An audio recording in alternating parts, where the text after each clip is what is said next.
बिस्मिल्लाहिर्रहमानिर्रहीम, अस्सलाम वालेकुम। खेलों की खबरों पर तबसरों और तज्जियों से स्कोर के एक और प्रोग्राम के साथ सैयद याया हुसैनी आपकी खिदमत में हाजिर है। जिम्बाब्वे की क्रिकेट टीम पाकिस्तान के खिलाफ सीरीज़ खेलने के लिए पाकिस्तान में मौजूद है और अपनी आइसोलेशन की मुद्दत पूरी कर रही है और रावलपिंडी में प्रैक्टिस में मसरूफ़ है।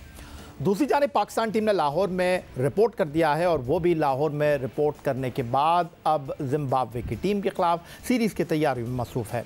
जिम्बाब्वे के खिलाफ सीरीज़ के लिए हाल ही में चीफ सेलेक्टर का ओहदा छोड़ने वाले मिसबाह-उल हक ने कौमी टीम का ऐलान कर दिया था, जहां सीनियर्स को आराम दिया गया। वहीं साबिक कप्तान और wicket keeper batsman Sarfaraz Ahmed भी टीम में जगह बनाने में कामयाब ना हो सके, जिसकी वजह उनकी नेशनल T20 में नाक़िस कारकर्दगी बनी है। श्रीलंका के खिलाफ सीरीज़ के बाद साबिक कप्तान सरफराज अहमद क़यादत से हाथ धोने के बाद टीम में अपनी जगह बरकरार न रख सके थे, मगर दौरा इंग्लैंड के लिए उन्हें 27 रुकनी स्क्वाड का हिस्सा बनाया गया। इस पूरे दौरे में उनके मुकाबिल मोहम्मद रिजवान बेहतरीन परफॉर्मेंस देते रहे और टेस्ट सीरीज़ में सीरीज़ के बेहतरीन खिलाड़ी का एवॉर्ड भी ले उड़े। सरफराज अहमद को अब मुश्किल एक T20 खेलने का मौका मिला, जिसके बाद नेशनल T20 में सरफराज अहमद ने सिंध की क़यादत की, लेकिन यहाँ भी उनकी परफॉर्मेंस औसत दर्जे की ही कही जा सकती है। 11 मैच 21.37 की औसत, 171 रन, 52 उनका बेहतरीन स्कोर और सिर्फ एक निफ सेंचुरी। इस परफॉर्मेंस के बाद जिम्बाब्वे के खिलाफ जिस 22 रुकनी टीम का ऐलान किया गया, उसमें चीफ सेलेक्टर मिसबाह-उल हक ने मोहम्मद रिजवान के साथ नौजवान विकेट कीपर रोहेल नज़ीर को टीम में शामिल किया। मिसबाह-उल हक ने सरफराज अहमद को ड्रॉप करने के हवाले से बताया कि उनकी फॉर्म अच्छी नहीं, डोमेस्टिक क्रिकेट में अच्छा परफॉर्म करके दौरा न्यूजीलैंड के लिए वो टीम में जगह बना सकते हैं।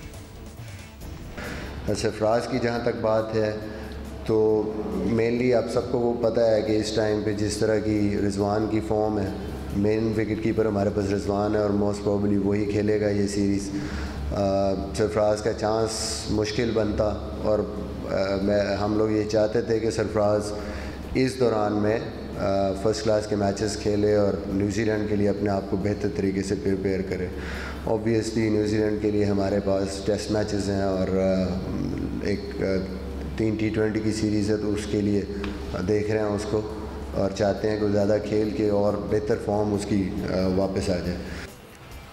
चीफ सेलेक्टर और हेड कोच मिसबाह-उल हक ने साबिक टेस्ट कप्तान सरफराज अहमद को डोमेस्टिक सतह पर परफॉर्म करने की हिदायत की है। नेशनल T20 टूर्नामेंट ख़त्म हो गया है और अब 25 अक्टूबर से क़ायद-ए-आज़म ट्रॉफ़ी के मुकाबले शुरू होंगे, जिसमें सरफराज अहमद सिंध की क़यादत के फ़राइज़ अंजाम देंगे। मगर दौरा न्यूजीलैंड के लिए भी उनकी टीम में जगह बनाना एक कठिन और मुश्किल मरहला होगा। पाकिस्तान टीम किवी देश में 3 T20 इंटरनेशनल और 2 टेस्ट मैचों की सीरीज़ खेलेगी और पाकिस्तान के दौरा न्यूजीलैंड का आगाज़ 18 दिसंबर से होगा, जहां पहले T20 इंटरनेशनल मुकाबले होंगे, जिसका मतलब यह है कि मोहतात अंदाजे में भी कोविड-19 की प्रोटोकॉल को अगर मद्देनज़र रखा जाता है तो कौमी टीम नवंबर के आखिर में न्यूजीलैंड रवाना होगी। इस दौरान सिंध को क़ायद-ए-आज़म ट्रॉफ़ी में तकरीबन 4 मैच खेलना है। क़ायद-ए-आज़म ट्रॉफ़ी में सिंध 25 अक्टूबर को अपना पहला मैच सेंट्रल पंजाब के खिलाफ खेलेगी और 20 नवंबर को सिंध का चौथा मुकाबला बलूचिस्तान से होगा।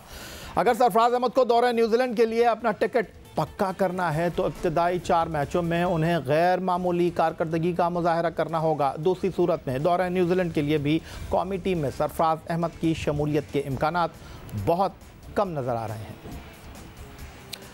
जिम्बाब्वे के खिलाफ सीरीज़ के लिए सीनियर्स को आराम की गर्ज से स्क्वाड में शामिल नहीं किया गया, तो कुछ क्रिकेटर्स अपनी इंजरी की वजह से टीम में जगह ना बना सके, जिनमें एक नाम नसीम शाह का भी है। Fast bowler Naseem Shah national T20 cup में सेंट्रल पंजाब की नुमाइंदगी करते हुए सिर्फ 2 ही मैच खेल सके थे और फिर ग्रोइन इंजरी का शिकार होकर इवेंट से बाहर हो गए थे। नेशनल T20 ना खेलने के बाद अब नसीम शाह रिहैब प्रोग्राम से अपनी फिटनेस हासिल करने में कोशा है। नेशनल हाई परफॉर्मेंस सेंटर में नसीम शाह ने हल्की फुल्की ट्रेनिंग शुरू कर दी है। नसीम शाह मेडिकल पैनल की हिदायत के मुताबिक जिम वर्क में भी मसरूफ़ अमल है। अब देखना यह होगा कि वो दौरा न्यूजीलैंड से कबल फिट होकर कौमी टीम में जगह बना सकते हैं या नहीं। अब रुख कर लेते हैं जनाब कौमी खेल हॉकी का। कोविड-19 के बायस न सिर्फ इंटरनेशनल बल्कि डोमेस्टिक सतह पर भी मुकाबलों का इनेकाद नहीं हो रहा था, लेकिन अब पाकिस्तान हॉकी फेडरेशन ने ट्रे हॉकी चैम्पियनशिप का इनेकाद का फैसला किया है। Tray hockey championship Pakistan hockey federation calendar का एक अहम और बाकायदा इवेंट हुआ करता था, जो कि 2015 से ख़त्म कर दिया गया था। इस चैम्पियनशिप के फ़वाइद को मद्देनज़र रखते हुए 5 साल बाद इसे दोबारा शुरू करने का फैसला किया गया है। 22 अक्टूबर से शुरू होने वाला इवेंट 2 नवंबर तक नेशनल हॉकी स्टेडियम में जारी जारी रहेगा, जिसमें पाकिस्तान हॉकी फेडरेशन ने इब्तदाई तौर पर 18 टीमों को शिरकत की दावत दी है। लेकिन अब इवेंट में 10 टीमें हिस्सा ले रही हैं, जिनमें सिर्फ 3 डिपार्टमेंट PFF, हायर एजुकेशन और MPCL की टीमें हैं। इसके अलावा KPK, पंजाब, सिंध, बलूचिस्तान, गिलगित, इस्लामाबाद और आज़ाद कश्मीर की टीमें भी इस चैम्पियनशिप में शिरकत कर रही हैं। पाकिस्तान हॉकी फेडरेशन के सेक्रेटरी ओलंपियन आसिफ बाजवा ने इस बारे में बताया है कि चैम्पियनशिप से नया टैलेंट सामने आएगा, जबकि 2 टॉप टीमें नेशनल चैम्पियनशिप के लिए क्वालिफाई करेंगी। इस टूर्नामेंट में 10 टीमें हिस्सा ले रही हैं जी, और 2 टीमें जो हैं वो इंशाल्लाह ताला फाइनल राउंड के लिए क्वालिफाई करेंगी। और फाइनल राउंड जो है वो हमने पिंडी में इस दफ़ा फ़ैसला किया है। इस टूर्नामेंट के जो टूर्नामेंट डायरेक्टर हैं वो secretary Punjab hockey association Asif Khokhar साहब हैं, और उनके साथ जो अंपायर मैनेजर्स हैं, जो अंपायर्स को लुक आफ्टर करेंगे, वो राशिद महमूद भट्ट हमारे बड़े सीनियर और इंटरनेशनल अंपायर हैं, FIH अंपायर हैं, और ये दोनों जो हैं इस टूर्नामेंट को कंडक्ट करेंगे। पाकिस्तान हॉकी फेडरेशन की ये कोशिश है कि हॉकी की जो ओवरऑल एक्टिविटी है उसको कोविड के बाद हम पूरे तरीके से बहाल करें, और जो इंटरनेशनल एक्टिविटी में पाकिस्तान टीम जो है वो भरपूर तरीके से हिस्सा ले सके। आपको पता है कि पाकिस्तान जूनियर टीम ने फरवरी में खेलना है एशिया कप, जो क्वालिफायर है फॉर द वर्ल्ड कप, और इसी तरह हमने एशियन चैम्पियंस ट्रॉफी खेलनी है जो मार्च में होगी। तो हम ये एक्सपेक्ट कर रहे हैं, तमाम चेयरमैन सिलेक्शन कमेटी भी इधर मौजूद हैं और उनकी पूरी टीम भी इधर मौजूद होगी ड्यूरिंग द टूर्नामेंट। हम ये पूरी कोशिश कर रहे हैं कि इस टूर्नामेंट से हमें नए लड़के मिले। Olympian Asif Bajwa tray hockey championship के बारे में गुफ्तगू कर रहे थे। प्रोग्राम में वक्त हुआ है एक ब्रेक का, लेकिन जब ब्रेक से वापस लौटेंगे तो हमारे साथ मौजूद होंगे कौमी असम्बली की कायमा कमेटी बराए खेल के रुकन इकबाल मोहम्मद अली, जिन्होंने पाकिस्तान में क्रिकेट समेत खेलों में करप्शन को ख़त्म करने के हवाले से एक बिल पेश किया है, और उस पर वो हमारे साथ गुफ्तगू करेंगे। क्रिकेट समेत दीगर खेलों में करप्शन के खिलाफ कानून साजी का अमल शुरू हो गया है। कौमी असम्बली में रुकन कौमी असम्बली इकबाल मोहम्मद अली ने करप्शन के खिलाफ कानून साजी के लिए बिल पेश किया। कौमी असम्बली में बिल को मंजूर कर लिया गया और इसकी मुखालफत भी नहीं की गई। नंबर 77 जनाब इकबाल मोहम्मद अली खान साहब आइटम नंबर 77 पेश करें। Sir, I introduce the bill to provide the prevention of batch of fixing of corruption, illegal manipulation in the illegal betting and sport, and the appointment of the special investigation agency of the offence, and the provide the matter of the connecting, therefore the incidental, therefore the prevention of the bill sport will be passed। जी जनाब बाबर रवान साहब, क्या आप इसकी मुखालफत करते हैं? No sir, let it go to the सही जी। अब मैं तहरीक ईवान के सामने पेश करता हूँ। सवाल यह कि खेलों में मैच फिक्सिंग, बदअनवानी, गैर कानूनी साजबाज और गैर कानूनी तौर पर शर्त लगाने की रोकथाम और जुराइम की छानबीन के लिए खसूसी तहकीकाती एजेंसी की तकरीज नेज़ इनसे मुताल्लिका या ज़मनी मामलात के लिए काम वाज़ा करने का बिल, खेलों में जुराइम के इकरार का बिल 2020 पेश करने की इजाज़त दी जाए। वो तमाम अराकीन जो इसके हक में हैं हाँ कहें, तमाम अराकीन जो इसकी मुखालफत में नहीं, मेरे ख्याल में अक्सरियत के जवाब हैं, लिहाजा बिल पेश करने की इजाज़त दी जाती है। बड़ी डेवलपमेंट कहा जाएगा इसे। खेलों में करप्शन फिक्सिंग के हवाले से रुकन कौमी असम्बली NA 240 से मुंतखब होने वाले रुकन कौमी असम्बली इकबाल मोहम्मद अली साहब ने जो बिल पेश किया वो कसरत राय से कौमी असम्बली में मंजूर हुआ और इसकी मुखालफत में कोई सामने नहीं आया। स्टूडियो में मैं ज्वाइन कर रहा हूँ इकबाल मोहम्मद अली साहब। सबसे पहले तो आपको मुबारकबाद पेश करेंगे आपकी एफ़र्ट पर और आपकी इस कोशिश पर, जो कि 7 सफ़ात पर मुश्तमिल बिल इस वक्त मेरे हाथ में मौजूद है और इसमें बहुत सारी चीज़ें मौजूद हैं, और आज आपकी इस शो में मौजूदगी का फ़ायदा उठाते हुए मैं आपसे बात करूँगा। इकबाल मोहम्मद अली साहब, काफ़ी अरसे से आप इस हवाले से जो है वो काम कर रहे थे और बिलाखिर कौमी असम्बली में आपकी इस कोशिश को, इस एफ़र्ट को जो है वो सराहा गया, सताइश की गई, तो कैसा महसूस कर रहा है? सबसे पहले तो शुक्रिया। यही असल में मसला ये था कि ये मैंने बिल मार्च अप्रैल में जमा कराया था, फिर ये कोविड-19 की वजह से फिर इजलास ख़त्म हो गया, जिसकी वजह से फिर रमज़ान के बाद जब फिर ये अभी तीसरा इजलास था, इसमें 2 दफ़ा ये बिल आया, मगर कुछ गवर्नमेंट के बिल ऐसे थे जिसकी वजह से इसको वो कर दिया, तो नहीं पेश हो सका, और हर दफ़ा यही होता था कि वो तो कल ये प्राइवेट में, अब जो मंगल को प्राइवेट मेंबर डे था उसमें अंदर पेश हुआ, और उसके अंदर ये तमाम चीज़ें जो देखें, इसमें मैंने तमाम खेलों का अता किया उसके अंदर, कि आपको पता है कि हर उसके अंदर, यानी पाकिस्तान स्पोर्ट बोर्ड था, इनका भी सारी चीज़ों को वो किया जाए कि हॉकी हो, फुटबॉल हो, पाकिस्तान ओलंपिक हो, या कोई बहुत सारी जितनी फेडरेशंस हैं, तो उनको वो किया जाए। और स्पेशली मैंने क्रिकेट का उसके ऊपर, मैंने आपने देखा होगा, मैंने अपने उसके अंदर वो किया है, क्योंकि सबसे बड़ी बात ये है कि हमारा मुल्क जो है, ये आपने 2010 में देखा जब तीनों फिक्सिंग में आए, जिसमें सज़ा भी हुई, सब कुछ, मगर बड़ी बदकिस्मती ये है कि पीसीबी ने उसके बाद कोई एक्शन ही नहीं लिया। अगर बाहर सज़ा हो गई थी तो भाई यहाँ पे भी तो उसके बाद ये होता है कि ऐसे जो यंगस्टर आपके आ रहे हैं उनको शय मिलती है, उनको कोई भी पकड़ ले, क्या है अभी 19 साल, अंडर 19 है, अंडर 16 है, अगर वो आगे जाने का पता लग रहा है ये कहीं उसको आदमी उसको कैश ना करा ले, तो ये सारी चीज़ें आने के बाद इस बिल में तमाम चीज़ें, और इस बिल में मैंने ये तमाम चीज़ें दी हुई हैं कि एक कमीशन बनाया जाए जिसमें FIA के हाजिर हों, रिटायर्ड जज हों या हाजिर जजेज़ हों, ताकि ये एक कमीशन बनने के बाद फिर ये ना हो जैसे पीसीबी के एंटी करप्शन यूनिट है, मुझे बताएं क्या किया आज तक उन्होंने, पकड़ लिया 6 महीने, 8 महीने, 10 महीने, 1 साल सज़ा, फिर वापस आ गए। इकबाल मोहम्मद अली साहब स्टूडियो में हमारे साथ मौजूद हैं, और अब कानूनी हवाले से इन पहलुओं पर गुफ्तगू करने के लिए हमें टेलीफोन लाइन पर ज्वाइन कर रहे हैं। पाकिस्तान क्रिकेट के मामलात पर बड़ी गहरी निगाह है कानूनी हवाले से। एडवोकेट सुप्रीम कोर्ट मोहतरम शेखान एजाज साहब लाहौर से टेलीफोन लाइन पर हमारे साथ मौजूद है। शेखान एजाज साहब, गुफ्तगू आप सुन रहे हैं, और क्रिकेट में करप्शन, मैच फिक्सिंग की रोकथाम के हवाले से एक बिल पेश किया इकबाल मोहम्मद अली साहब ने, जो कि NA 240 से कौमी असम्बली का इलेक्शन जीतकर कौमी असम्बली का हिस्सा बने, और इसमें 10 साल की सज़ा, 10 करोड़ पर जुर्माना, और इस पर अब कौमी असम्बली में जो है वो बातचीत होगी। आप इस पेशरफ्त को किस तरह देख रहे हैं? देखिए, ये बहुत ही अच्छी और खुशाइन बात है, और ये जो बिल है इसमें जो सबसे जो चीज़ आप ये सबने सबसे अहम जो चीज़ मुझे नजर आती है वो ये है कि प्लेयर्स और मैनेजमेंट स्टाफ के अलावा जो कोई दूसरा शख्स, यानी ये जो अभी एग्जिस्टिंग एंटी करप्शन कोड है ICC का या PCB का, ये लागू है सिर्फ पार्टिसिपेंट्स पे, यानी प्लेयर्स पे या मैनेजमेंट या कोचिंग स्टाफ के ऊपर तक ये लागू है।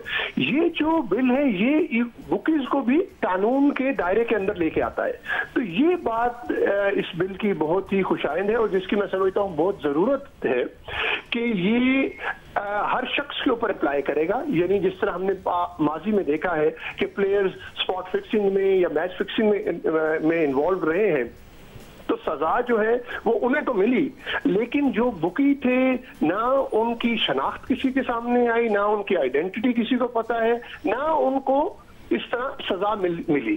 तो ये चीज जो है जब इम्प्रिजनमेंट हो सकती है, यानी कैद की सजा हो सकती है किसी को, और किसी भी शख्स को हो सकती है, यानी प्लेयर्स को उकसाने के लिए हो सकती है, प्लेयर्स को कायल करने के लिए हो सकती है, प्लेयर्स के साथ कोई डील करने की वजह से हो सकती है। तो ये चीज मैं समझता हूँ इसकी बहुत जरूरत थी, और ये इस कानून का, अगर ये कानून बन जाता है तो इसका बहुत ही मुस्बत, बहुत ही पॉजिटिव इम्पैक्ट होगा। सुप्रीम कोर्ट के एडवोकेट हैं शेखान एजाज साहब, उन्होंने इस चीज़ को कानूनी नुक्ता निगाह से बयान किया। इकबाल मोहम्मद अली साहब, आपने ये जो बिल पेश किया है, यही सवाल अगर मैं आपकी तरफ लेकर आऊँ। देखिए, मैं शेखान एजाज साहब का बहुत शुक्रिया अदा करता हूँ कि आज उन्होंने आके लाइन, और मैंने आप अगर मौजूद होंगे शेखान भाई तो आप इनसे पूछिएगा, मैंने इनसे भी मशवरा लिया था, इनको भी ये बिल भेजा था, तो इन्होंने भी इस चीज़ की, यानी मैंने सही बंदे को ऑन बोर्ड लिया। आपने बिल्कुल सही, और मुझे नहीं पता था कि आपने उनको ऑन बोर्ड लेना है, तो ये मैंने इनसे भी बाकायदा वो करने के बाद इन्होंने कहा कि बहुत अच्छा बिल है और इसको होना चाहिए।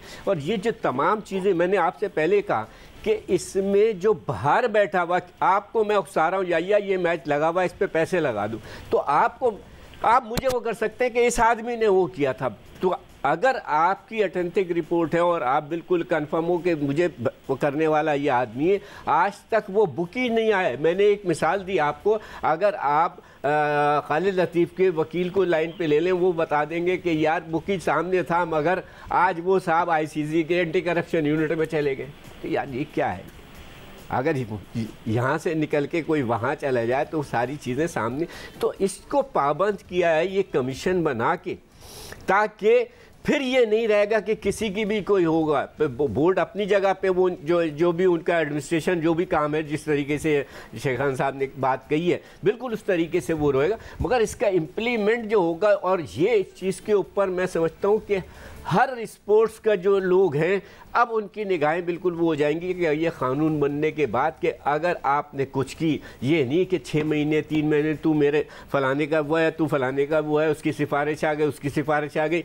आप जब PSL के ऊपर, खालिद लतीफ़ के ऊपर और सरजील के ऊपर लगी जाती है और उसके ऊपर भी लगती है, तो उनको तो आप पूरा PSL खेलने दे देते हो, लेके 2 को सज़ा का वो कर देते हो। तो ये चीज़ ख़त्म करनी है, जबकि आपने अब एक आदमी ने एक बॉल भी नहीं खेली, आप कह रहे हो आप उससे मिले, तो मिलने से ठीक है। तो ये सारी चीज़ें इसके अंदर होगी। अगर कोई इसके अंदर इन्वॉल्व है, या बोर्ड का इसमें वो भी है कि अगर बोर्ड के अंदर से भी कोई वो होगा तो उसके ऊपर भी वो होगी। इकबाल मोहम्मद अली, कौमी असम्बली कायमा कमेटी बराए खेल के रुकन, और बहुत शुक्रिया आपका। शेखान एजाज साहब एडवोकेट सुप्रीम कोर्ट हमारे साथ टेलीफोन लाइन पर मौजूद थे। लेकिन दूसरी तरफ पाकिस्तान क्रिकेट बोर्ड ने मैच फिक्सिंग और करप्शन की रोकथाम के लिए कानून का मुसव्वदा तैयार किया। 77 सफ़ात पर मुश्तमिल मुसव्वदा चेयरमैन पाकिस्तान क्रिकेट बोर्ड एहसान मानी वज़ीर आज़म इमरान खान को इस साल जून में पेश कर चुके हैं। PCB के मुसव्वदे के मुताबिक मुलव्विस खिलाड़ियों के खिलाफ फौजदारी मुकदमात कायम किए जा सकेंगे और उन्हें जेल भी भेजा जाएगा। तो इकबाल मोहम्मद अली साहब, उसका क्या होगा? देखिए, अब अभी तो जून अब क्या आ गया, 6 महीने तो हो रहे हैं तकरीबन, 6 महीने तक अभी तक, और उसमें भी बहुत सी चीज़ें ऐसी हैं कि वो जाहिर बात है, मेरे आपका 7 सफ़े उनका 77 सफ़े, तो मैं कह रहा हूँ ना, उसके अंदर आप देखें, अब माज़रत के साथ PCB वाले वो कि आपने तकरीबन 25-30 पेज जो श्रीलंकन कानून से हमारा क्या ताल्लुक, आप उसको क्यों कोर्ट कर रहे हो? आप अपना कानून बनाओ ना यार।